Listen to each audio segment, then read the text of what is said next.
Okay, so here we are at these Makita horizontal stones I like so much. First thing I'm going to do is regrind the angle on the back side of this, the 45-ish degree angle. Let's see, watch out for the water.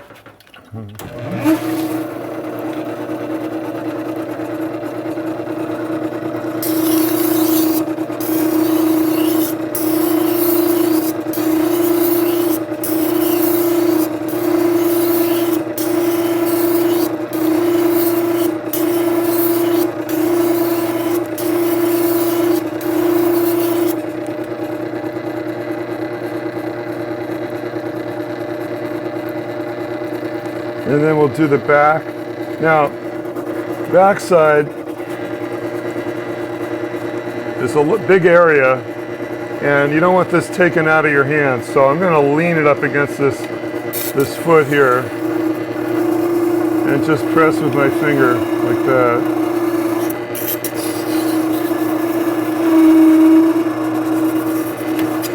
And that'll guarantee to get that backside nice and flat. Now I want to make sure I have a burr here. Feels like I do. I'll give it one more swipe just for fun.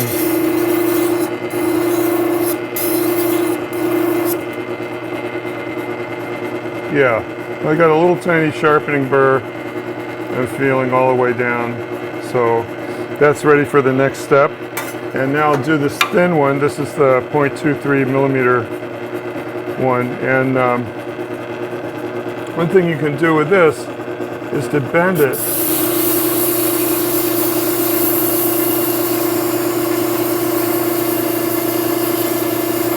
So this tool isn't really an arc, it's more of a parabola. It's flatter on this side.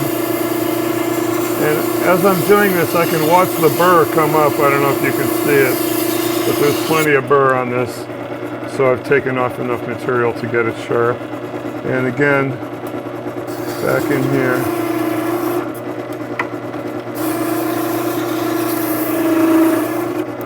To flatten off the back side. Again, feels good. And just a reminder, these things are really sharp. You have to be careful handling them. Okay, so now we have our bevels established. There's a little sharpening burr, but the next step with the polishing wheel is going to take care of that. So now, one thing I'll say about this before we turn the power on and the light come on at the same time, is that this wheel has these 4 slots in it, and with the light in the right position, the operator can see through the wheel to the work, and you can see where the compound is being deposited. So we're going to put this bright yellow compound on there, which is a regular buffing compound. But you'll see that when the compound goes on the wheel, it looks this color. But then when we use the wheel, we're not going to use the top of it, so I'll just mention this in passing. I won't be able to demonstrate this, but I'll show you. See this black stuff here? That's steel. And even though steel is shiny,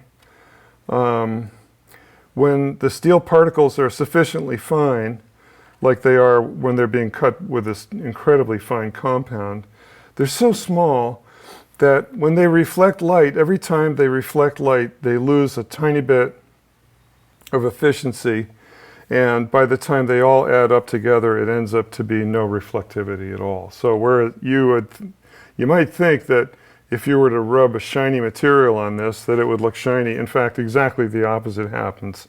So what happens is that makes it, you'll see, it makes it really easy to see what's happening especially on the back side, because you can see the deposit of buffing compound and tiny particles of steel along the edge as we're buffing it.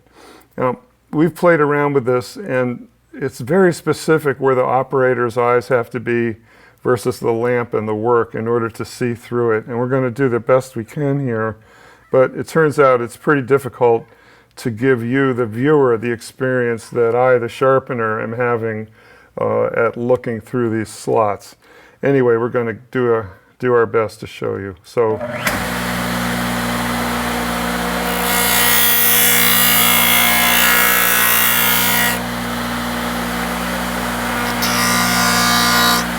All right, so now you can see this black here. I've done that deliberately to show you that that's where it was rubbing, in between that black line and that black line. Over here is what I really wanted to do, which is to line it up so that it just barely lands on that edge. So this is just a demonstration. I'll now polish the rest of it.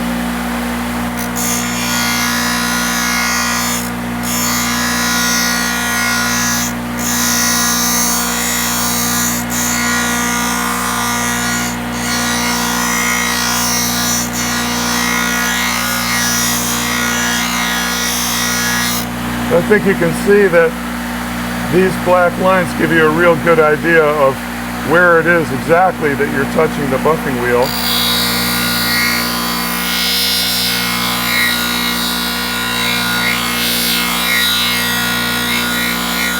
Which is the brilliance of this method. The operator can see exactly what's getting cut. All right, now I'm going to go and take care of the beveled surface.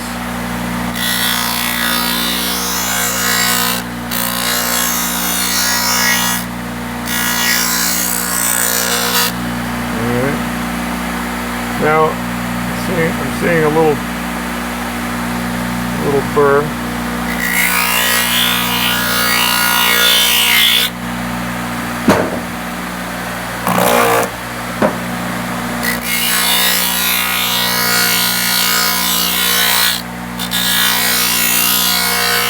Now this should be really sharp. You know, there it is, shaving sharp. So we know that when we turn this burr, we're going to have a killer edge. And now we'll just do this other one. We named this machine Buddy.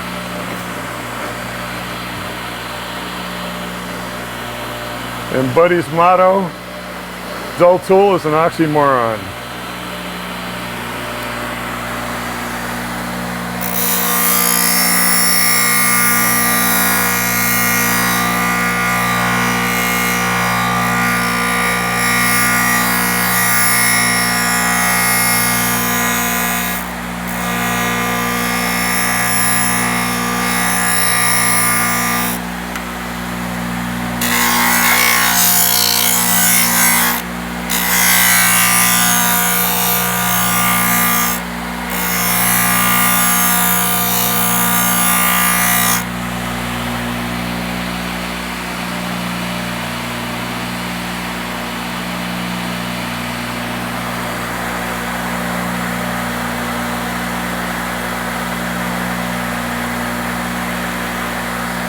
The nice thing about this method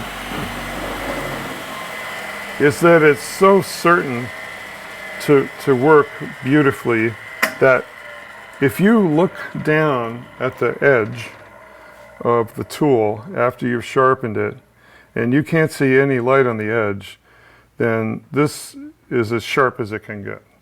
So if you see any evidence of the burr that you left because you skipped over it or something, maybe you didn't grind back far enough on the previous step, you'll see reflection on the edge. But if the edge is invisible, it means it's completely finished and done, and you don't have to go testing on your arm every time. You know that when you're done with Buddy, if you can't see the edge, it's as sharp as it can ever get. So that's the deal. Thanks, Buddy.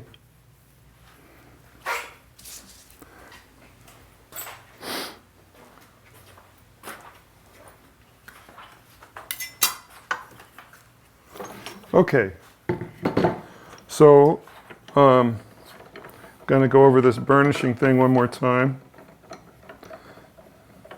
It's really important, and you can actually get a lot of different results depending on exactly how you do this.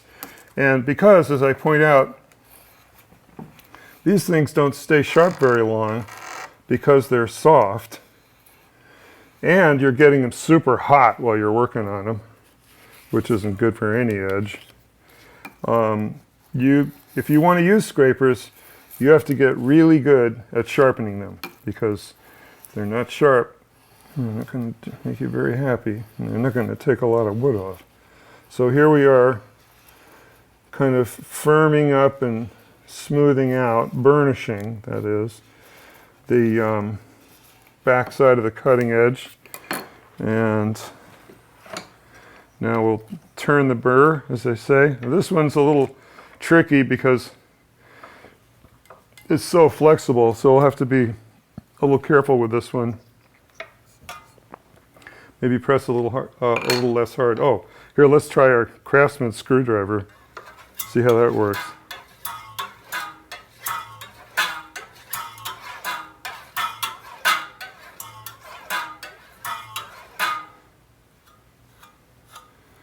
Small burr.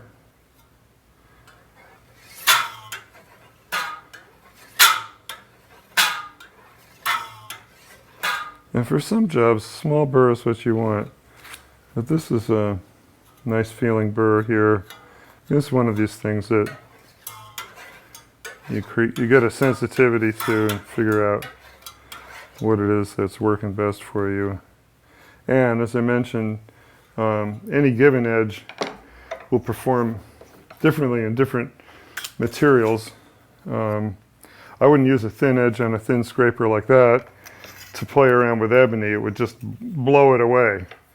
You need something with a little more substance.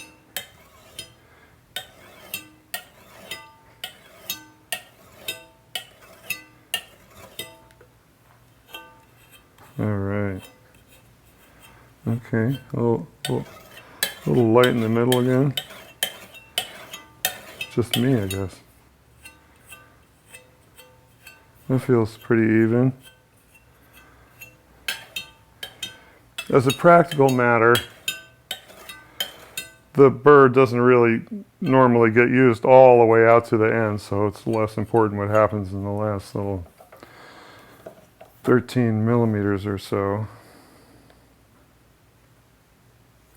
Anyway, there it is. I think you can see in the camera the edge that's standing up there.